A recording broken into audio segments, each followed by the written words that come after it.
Assalamualaikum warahmatullahi wabarakatuh. Perkenalkan nama saya Satria Agriski Prasetyo. Pada saya di Departemen Teknik Geofisika, Institut Teknologi 10 November dengan NRP 5017251041. Jadi pada kesempatan kali ini, eh, saya akan membahas terkait dengan buku Geologi Fisik, yaitu chapter 5, yaitu membahas tentang sabuk pegunungan dan kerak benua. Di mana outline pembahasannya, yang pertama ada pengantar, yang kedua ada ciri-ciri sabuk pegunungan utama, ukuran dan arah dari sabuk pegunungan, usia sabuk pegunungan dan benua, ketebalan dan ciri-ciri lapisan batu pola lipatan dan patahan, metamorfis dan plutonisme, patahan normal, ketebalan dan kepadatan batu batu, ciri-cirinya pegunungan aktif, evolusi sabuk pegunungan, orogeni dan konvergensi lempeng, tahap pengangkatan pasca orogenik dan patahan blok pertumbuhan benua. Juga ada tiren yang tergeser. Selanjutnya akan ada ringkasan dan juga pembahasan dari soal-soal yang ada di chapter 5 ini. Dari pendahuluan, eh, gunung seperti yang kita ketahui itu adalah fitur tiren besar yang naik secara tiba-tiba dari tingkat sekitarnya. Jadi gunung itu kita tahu bahwa dataran yang datar biasa. Lalu jika dia membuat suatu fitur tiren yang besar, itu dapat disebut sebagai gunung. Nah, kalau gunung berapi itu adalah eh, gunung berapi adalah gunung yang dia itu apa ya? Dia itu memiliki suatu zona subduksi sehingga dia itu dapat menghasilkan lava atau api seperti itu. Nah, dalam bab ini kita nggak hanya fokus pada gunung secara individu gunungnya saja, tapi kita juga akan membahas tentang sabuk pegunungan utama bumi, rantai ribuan kilometer yang terdiri dari banyak jajaran pegunungan. Rentangan pegunungan adalah kelompok pegunungan yang berdekatan. Jadi rentangan atau rantai pegunungan itu adalah kelompok pegunungan yang berdekatan atau gunung yang sejajar. Ini bisa kita lihat di gambar 51. Nah, ini adalah contoh gambar dari rantai pegunungan. Jadi pegunungan nggak cuma satu, tapi ada banyak di sini yang membentuk seperti rantai. Jadi rangkaian pegunungan.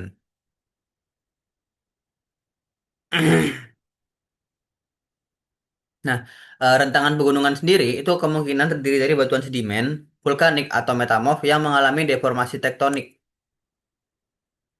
Nah, rentangan pegunungan juga dapat menunjukkan sejarah aktivitas vulkanik yang intrusif. Nah, pada gambar 5.2 itu adalah peta yang menunjukkan bahwa sebagian besar gunung dunia terletak dalam rantai panjang yang membentang ribuan kilometer. Seperti Himalaya, Andes, Alpen, dan Apalakian adalah contoh pegunungan utama. Nih gambar, nah ini. Kita zoom. Nah, seperti ini. Jadi di Himalaya, Alpen, sini adalah pegunungan utamanya seperti itu. Apalagi ya ini juga. Nah,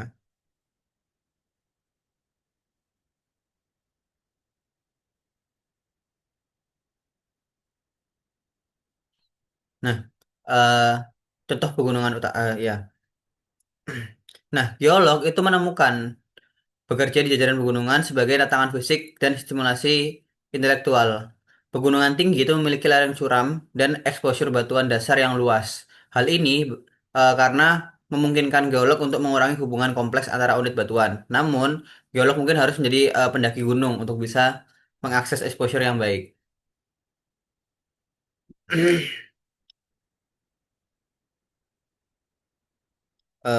Selanjutnya, kita akan melakukan pendekatan sistem untuk memahami pegunungan. Jadi, selama beberapa tahun, para geolog itu telah melakukan eh, para geolog itu telah banyak meneliti tentang batuan, tentang pegunungan terutama. Nah, pendekatan ini memandang pegunungan sebagai hasil dari tiga komponen yang saling terikat erat. Apa saja itu komponennya? Yang pertama itu ada tektonik, yaitu tektonik lempeng dan isostasi atau keseimbangan. Lalu ada faktor dari iklim dan juga faktor dari erosi. Tiga faktor ini jadi hal yang begitu erat kaitannya dengan pembentukan satu gunung. Nah, tren di masa lalu itu cenderung fokus pada tektonik untuk menjelaskan pertumbuhan sabu pegunungan dan mengesampingkan iklim dan erosi sebagai faktor yang relatif minor. Melalui analisis sistem pegunungan, kita tuh memperoleh pemahaman tentang sejauh mana masing-masing itu dari ketiga komponen tersebut saling berinteraksi dan mengubah dua komponen lainnya. Iklim itu mempengaruhi erosi dengan cara yang sangat jelas. Misalnya jika iklimnya basah, maka akan jadi erosi akibat aliran air yang melimpah ya. Sedangkan jika eh, iklimnya itu kering, maka eh, faktor angin lah yang paling banyak berpengaruh dan erosinya lebih lambat ya. Nah, tektonik itu mempengaruhi iklim karena jika suatu wilayah itu terangkat ke ketinggian yang tinggi, iklim di sana itu akan dingin dan glacier dapat terbentuk. Dengan pengangkatan yang lebih sedikit dan pegunungan yang lebih rendah, erosi itu akan eh, ya.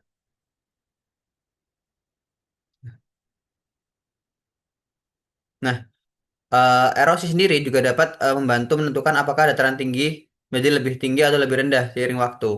Jadi ketiga ini memang saling berhubungan. Sebagai contoh pada gambar ini. Ini adalah faktor contoh dari erosi ya. Jadi eh, suatu topografi yang awalnya seperti ini, ketika dia mengalami isostatic adjust setelah erosi, dia akan jadi datar. Begitu pula dengan surface level yang seperti ini, dia akan menjadi lebih landai. Begitu pula yang ini juga sama seperti itu. Jadi lebih landai. Nah, ini adalah salah satu bazar di California. Enggak di Nepal, Himalaya, di mana mereka bentuknya seperti ini.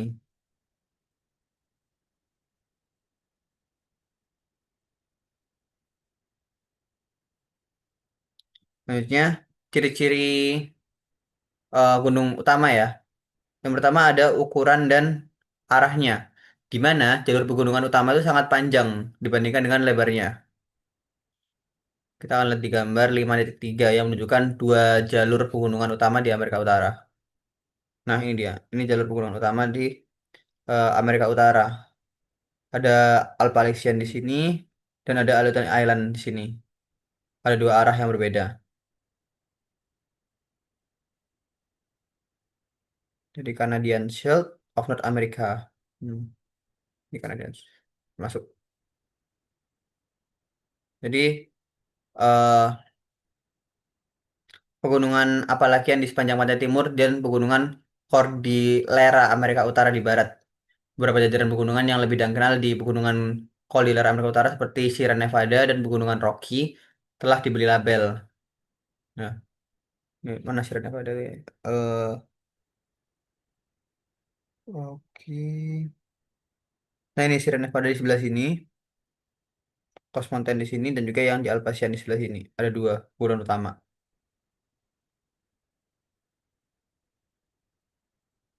Nah, usia sebuah pegunungan dan benua. Jadi, eh, jalur pegunungan utama dengan pegunungan yang lebih tinggi itu cenderung secara geologis lebih muda daripada yang memiliki pegunungan lebih rendah.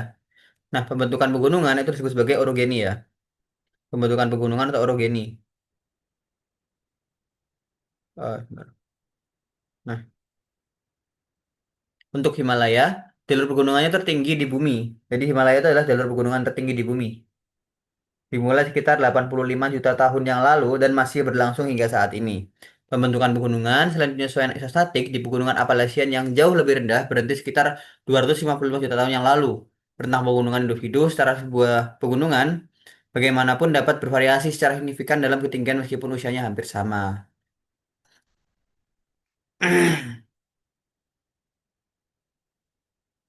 Eh, Selanjutnya kita akan melihat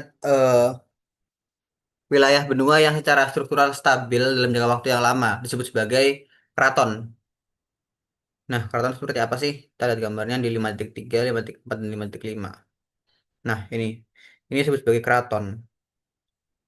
Jadi ada mountain belt, struktural basin yang lebih eh dia tuh lebih aman, bukan lebih aman, dia lebih kata-katanya tuh lebih stabil.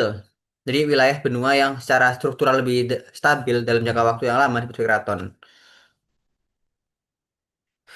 Biasanya di inti benua ya, seperti ini di Pilbara Australia ini bentuk keraton seperti ini, yang cukup landai. Nah, cukup landai. Ada mountain belt yang berliku-liku di sini, jadi ada keraton yang ada membentuk struktural basin, struktural dome, dan sebagainya. Juga sama nih seperti ini. Ini di Western Australia, Metamorphic Rock, eh ya bentuk keraton di sini.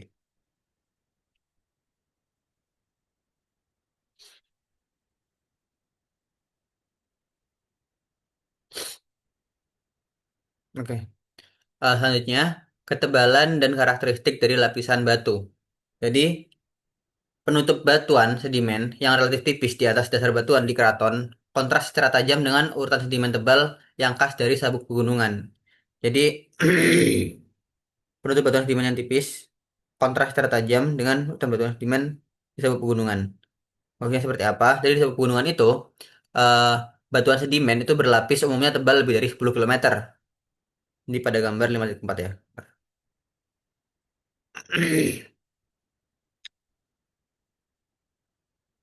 Nah ini. Nah ini. Ketebalannya berbeda di antara mountain belt dengan keraton. Nah, ini lebih tebal, dan di sini lebih tipis. Seperti itu maksudnya.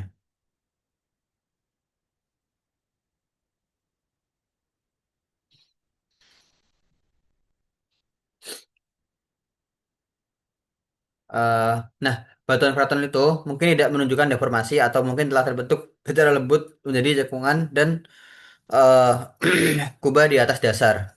Sebaliknya, sebuah pegunungan itu ditandai dengan berbagai lipatan dan patahan yang menunjukkan deformasi orogenik sedang hingga sangat intens. Jadi, inilah pegunungan itu, mountain belt-nya, yang memiliki lipatan yang sangat intens. Sementara keraton dia landai, lurus gitu. Itu yang membedakan ya. Lalu, polanya lipatan dan patahan. Pola lipatan dan patahan.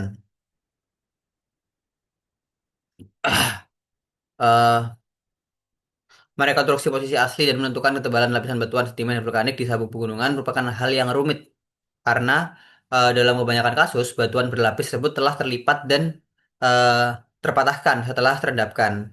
Jadi pada gambar 5.6 itu adalah saat membaca paragraf berikut. Jadi 5.6. Nah, ini bentuknya sangat luar biasa ya. Penjelasannya itu jadi lipatan itu akan terbuka di bagian sebuah pegunungan di mana deformasi tidak terlalu intensif. Ya, jadi lipatan itu akan terbuka di bagian sebuah pegunungan di mana deformasi tidak terlalu intensif. Seperti apa maksudnya itu? Ini. Nah, lipatan terbuka, terbuka. Normal faults, patahan dan sebagainya ini. Volcano, jadi terbuka. Ada magmatic arch di sini, trends. Dan ini cross section dari Andean type mountain belt. Ini salah satu bentuk orogeny ya, untuk Oceanic Continental Convergence.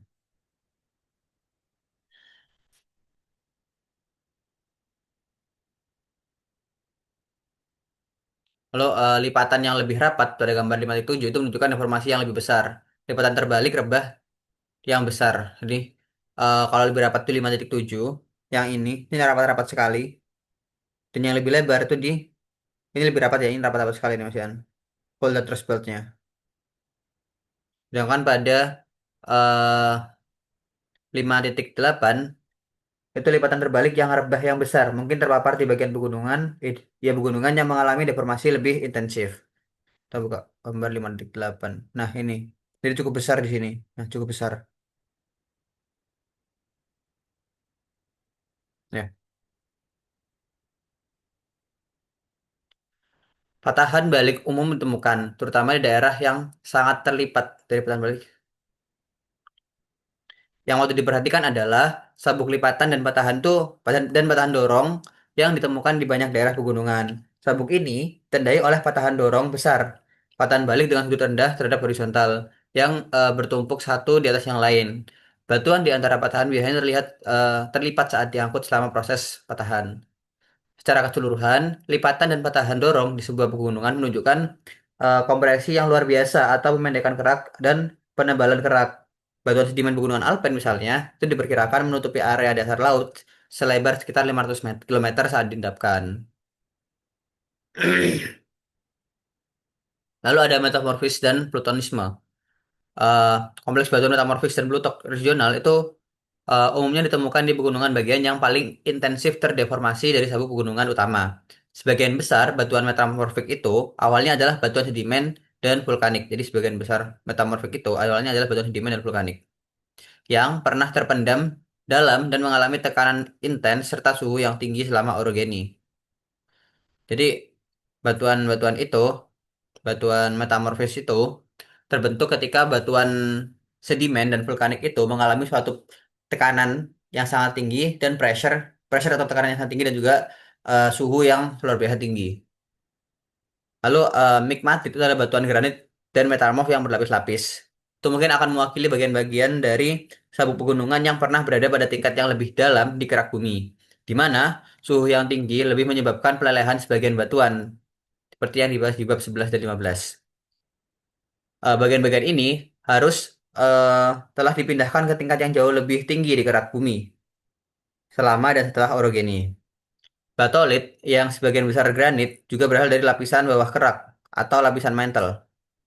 Jadi alih-alih dia tertinggal dan membentuk pegmatit, magma yang dihasilkan dari pelelehan sebagian terkumpul dalam gumpalan yang besar atau diapir yang bergerak ke atas ke lapisan atas kerak bumi. Lalu ada patahan. Patahan normal itu adalah bagian yang lebih tua dari beberapa pegunungan besar telah mengalami patahan normal. Kita lihat di gambar 5.9. Nah, ini ada patahan. Nah, ini ada patahan, patahan. Patahan yang garis-garis ini itu patahan. Jadi itu eh patah ya. Jadi ini normal faults, fault patah, patah dan sebagainya. Jadi dia tidak menyambung ya di situ.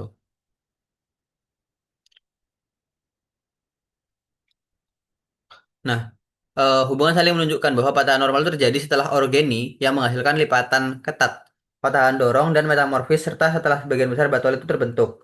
Tahap akhir dari patahan normal ini dijelaskan dalam bab 6 tentang struktur geologi.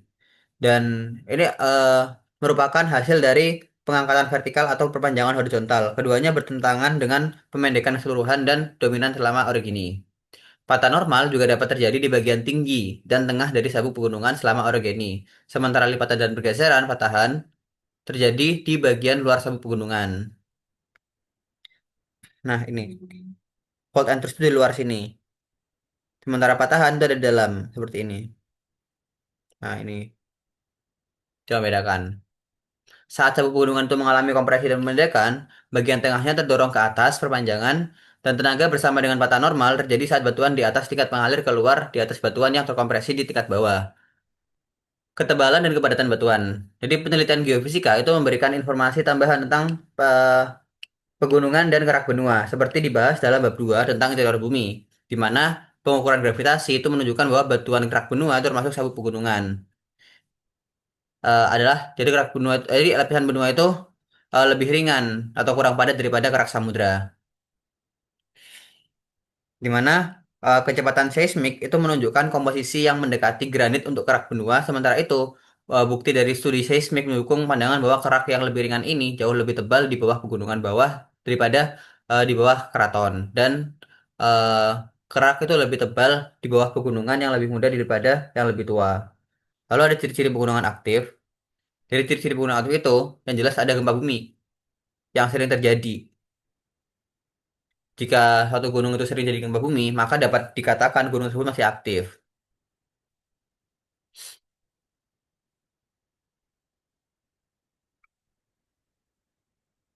Hmm.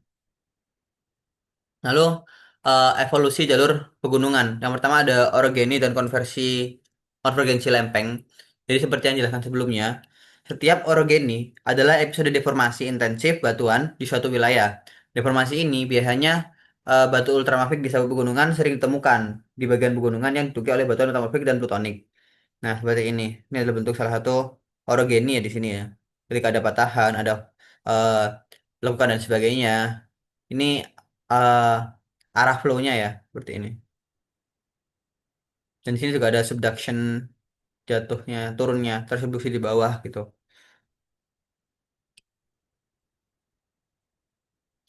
Nah, batuan ultramafik sendiri itu cenderung muncul dalam zona panjang yang dan sempit yang sejajar dengan arah pegunungan. Jadi geolog itu menganggap bagian besar tubuh batuan ultramafik itu sebagai material mantel. Jadi sebagian besar tubuh batuan ultramafik itu adalah material mantel yang terdorong ke kerak bumi selama proses pembentukan pegunungan. Beberapa tubuh batuan ultramafik itu ditemukan terkait dengan batuan vulkanik dan sedimen yang terendapkan di laut dalam urutan opiolit yang di bab 3 sudah dijelaskan. Opiolit itu dianggap sebagai segmen kerak samudra yang pernah ada bersama mantel di bawahnya. Batuan ultramafik di sabuk pegunungan sering menunjukkan efek metamorfis yang telah mengubah unit batuan di sekitarnya. Di sini kita lanjut.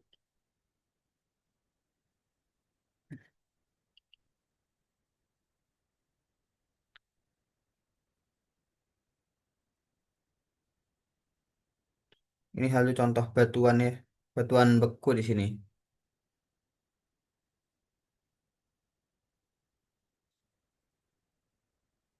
Lalu ada orogeni konvergensi samudra benua. Jadi pembentukan gunung atas akibat dari konvergen samudra dengan benua. Jadi gambar 5.6 itu menunjukkan sebuah pegunungan hipotesis yang mengalami konvergensi samudra benua yang sedang berlangsung. Gambar 5.6. Sebentar, sorry. Oh, yang di atas tadi. Nah, ini zona subduction ini antara eh, oceanic crust dengan continental arc. Continental crust maksudnya, maaf.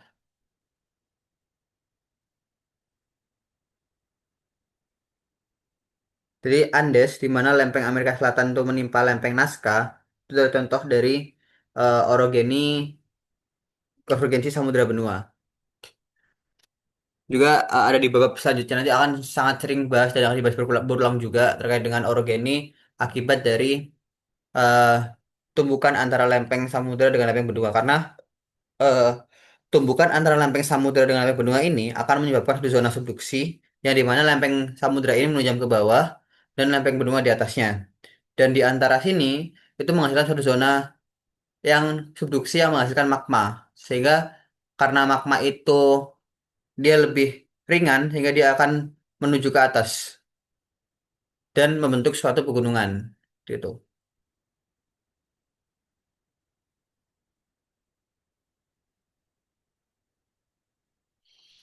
Dan menjadi busur magmatik menuju keraton. Hmm.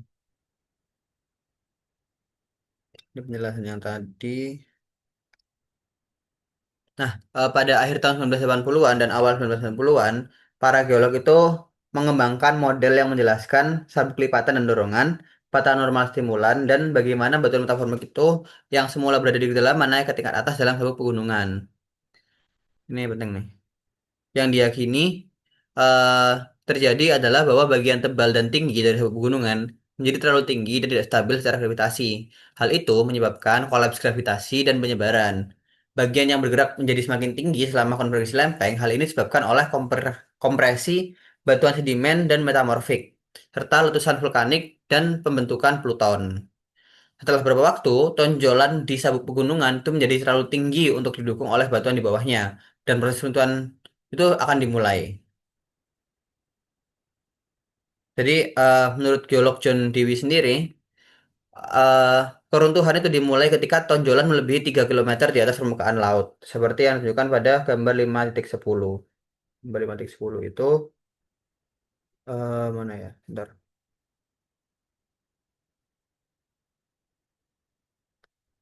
5.10. Nah, ini tonjolan ini akan meruntuh. Ini mengambil extensionnya di sini.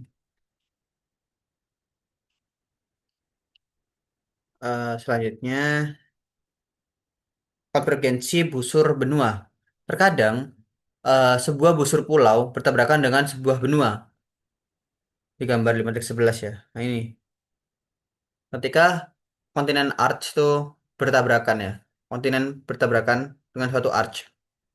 seperti itu. Jadi arch kontinen konvergen eh, bisa menyebabkan suatu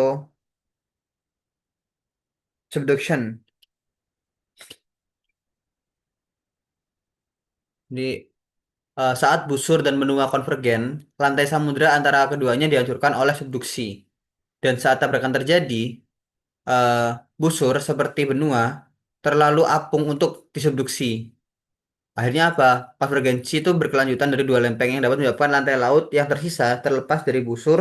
Ini lantai laut itu terlepas dari busur dan menciptakan situs subduksi baru serta palung baru yang di sebelah laut. Busur gambar 15,11 C. Nah ini busur baru di sini. Perhatikan bahwa arah subduksi itu baru berlawanan dengan arah subduksi asli. Ini kadang-kadang disebut sebagai zona subduksi terbalik, tetapi tetap dapat masuk busur dengan magma. Ini ketika magma datang, ini trenchnya, dia terdorong hingga membentuk suatu island archnya ini menabrak kontinen juga. Akhirnya archnya ini bertumpuk seperti ini, tapi itu panggilan magma.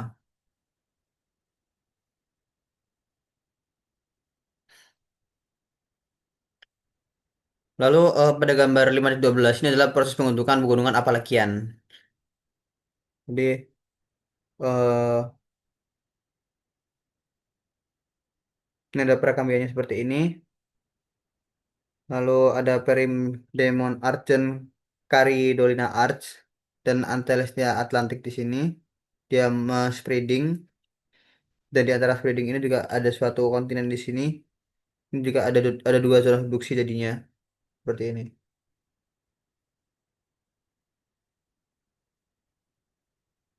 Ini karena ada pergerakan sama seperti yang di awal tadi, ada dorongan dari sini sehingga ada dorongan dari arah Afrika sehingga eh Pedio Ped, Piedmont Arch-nya itu menabrak North American Craton seperti ini dan tercipta satu zona subduksi yang baru. Lalu ada orogeni dan konversi benua-benua. Seperti yang dijelaskan dalam bab 4, beberapa pegunungan itu terbentuk ketika dukungan laut menutup dan benua bertabrakan di sepanjang zona sutur. Pegunungan yang kita temukan di dalam benua dengan keraton di kedua sisi diyakini sebagai hasil dari konvergensi benua-benua. Pegunungan Ural terbentuk akibat tabrakan antara Asia dan Eropa. Konvergensi lempeng Afrika dan Eropa menciptakan pegunungan Alpen. Ini di 5,13. Nah ini. Jadi ketika benua-benua saling bertubrukan, maka mereka itu tidak membentuk zona subduksi, tapi mereka akan saling melipat, akan melakukan patahan, lipatan, dan sebagainya hingga terpreser seperti ini. Ini seperti sisi pian akademika organi. Jadi ketika Corona Terence juga akhirnya menyatu juga dengan Piedmont Terence di sini, seperti ini. Dan dia karena kontinen dengan kontinen saling menyatu, hingga akhirnya terjadi satu pegunungan yang besar seperti ini.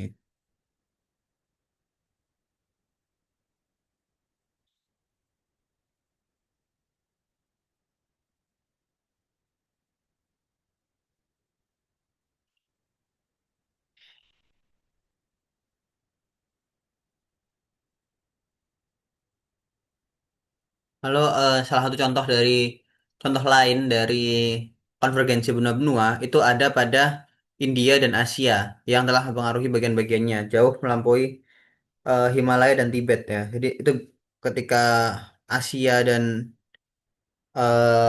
India itu bertabrakan, maka terbentuklah pegunungan Himalaya, yaitu pegunungan yang sangat tinggi di sini. Jadi Indian Plate dengan Asian di sini. Selanjutnya eh, akan membahas tentang bagian dibahas tadi.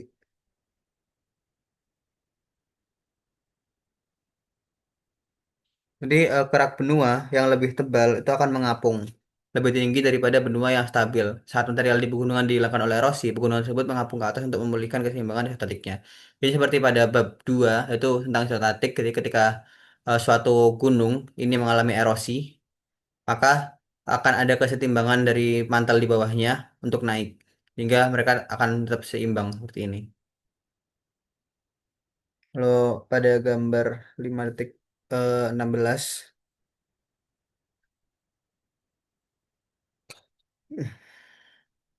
Jadi 5,16 itu adalah eh, jalur pegunungan blok patahan yang dibatasi oleh patahan normal di kedua sisi jalur. Atau lebih umum, merupakan blok patahan yang miring, di mana pengangkatan besar terjadi di satu sisi jalur. Sementara sisi yang lain jalur itu berputar seolah-olah dipasang oleh engsel. Jadi ini, ini ketika eh, area itu faulting ya.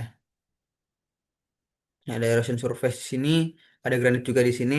Ketika dia mengalami faulting, folding, dan intrusion, dia akan untuk orogeny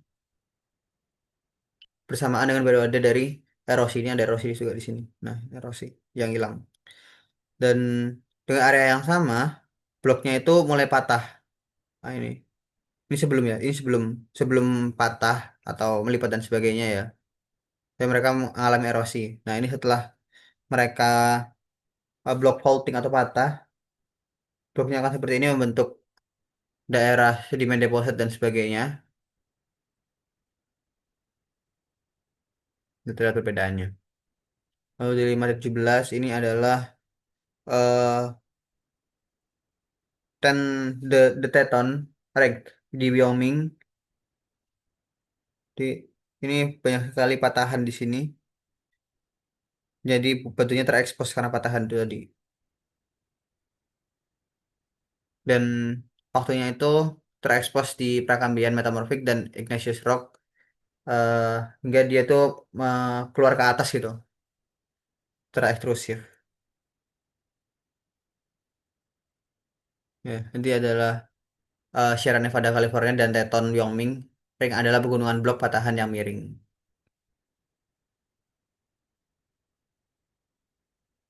Selanjutnya di 5,18 itu ada pergerakan blok yang terjadi di sebagian besar wilayah Barat Afrika Serikat, Provinsi Basin dan Range.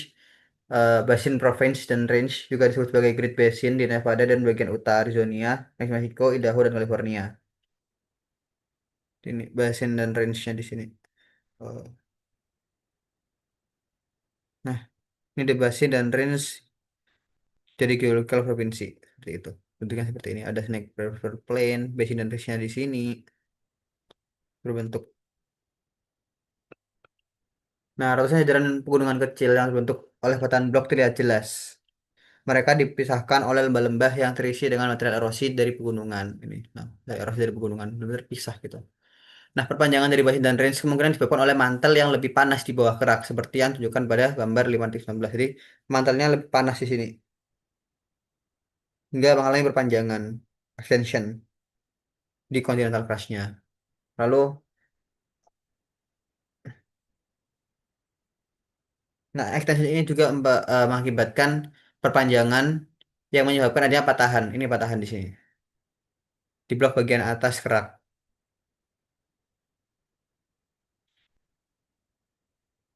Nah, eh, hipotesis Delamasi litosfer digunakan untuk menjelaskan blok patahan, kerak tipis, dan aktivitas vulkanik yang relatif muda di Basin and Range. Delamasi litosfer atau singkatnya delaminasi adalah eh, pemisahan sebagian mantel di bawah sabuk pegunungan. Jadi dilihat di gambar ini ya. Jadi ada pemisahan mantel di sini. Nah, seperti yang kita ketahui, litosfer itu terdiri dari kerak dan mantel. Di bawahnya yang kaku. Ini mantel litosfer dan keraknya. Dan di bawahnya ada atmosfer yang lebih panas dan lentur. Nah, selama orogeny, kerak serta mantel litosfer di bawahnya itu menebal, menebal. Dan mantel litosfer yang lebih dingin dan lebih padat berada di lebih padat daripada mantel atmosfer, seperti yang ditujukan pada gambar 20. Jadi lebih padat dan lebih dingin ya. Bagaimana mantel litosfer yang menebal menjadi tidak stabil secara gravitasi sehingga setelah melunak akibat konveksi asthenosfer, ia itu terlepas dan tenggelam melalui asthenosfer ke tingkat yang lebih rendah di mantel. Mantel asthenosfer yang panas mengalir masuk untuk menggantikan mantel. Jadi ini ada konveksi di sini. Jadi ketika yang atas ini lebih dingin, dia akan turun ke bawah, bahkan sampai menembus bawahnya sini. Sehingga yang dari asthenosfernya akan naik. Seperti itu. Itu disebut sebagai delamination, delamination.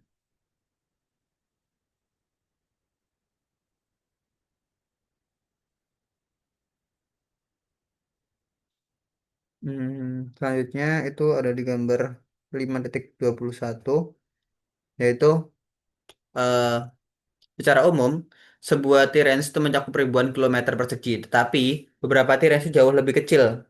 Alaska dan Kanada Barat telah dibagi oleh beberapa geolog menjadi lebih dari 50 Tirens. Tirens itu dinamai berdasarkan fitur geografis utamanya.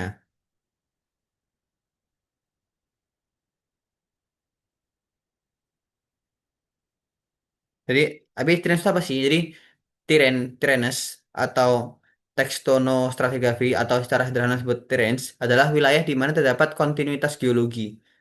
Geologi di satu Tirens itu sangat berbeda dengan Tirens yang Tirens tetangganya. Dan batas Tirene ini biasanya berupa patahan. Secara umum, sebuah Tirens itu mencakup ribuan kilometer persegi, tetapi beberapa Tirens itu jauh lebih kecil. Ini adalah petaannya di sini. Ada Sticker Tirens, ada Wrangell, ada James Creek Tirens, dan sebagainya. Ada banyak sekali Tirens di sini.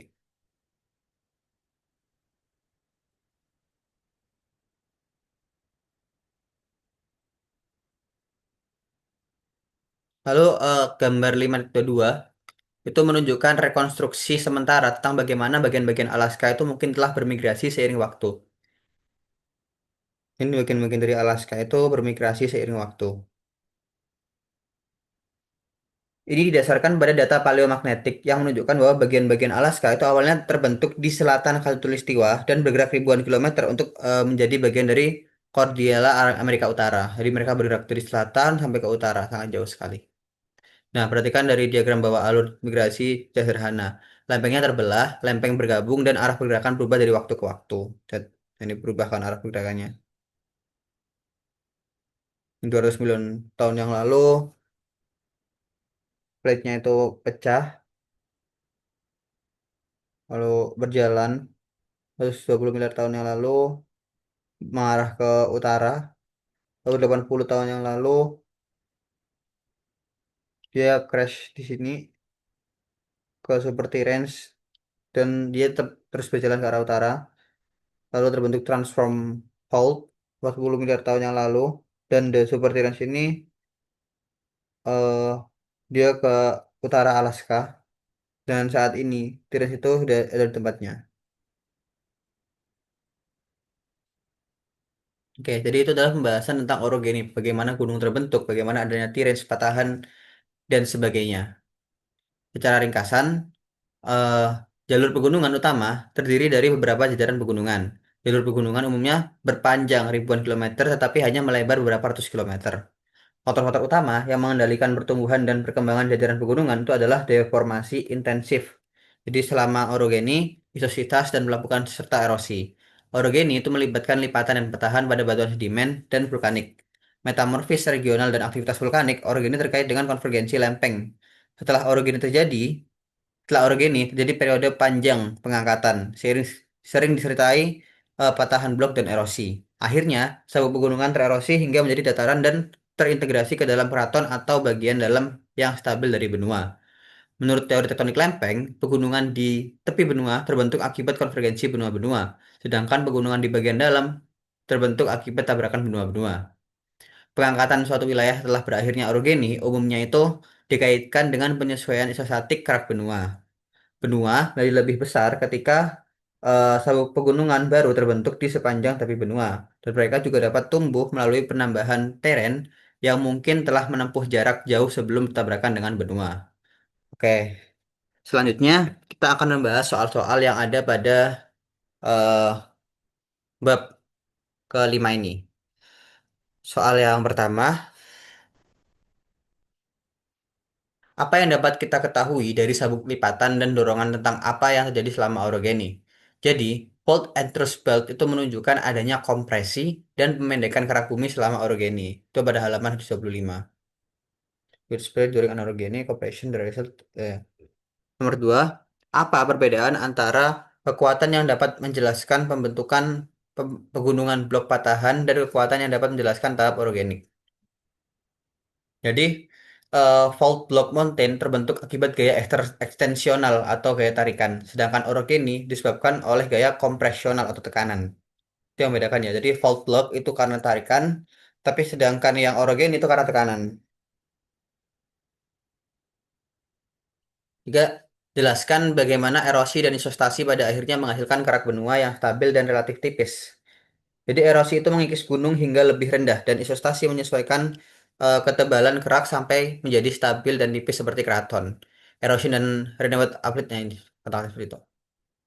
Nomor 4, bagaimana urutan batuan sedimen di keraton berbeda dengan urutan batuan sedimen di pegunungan.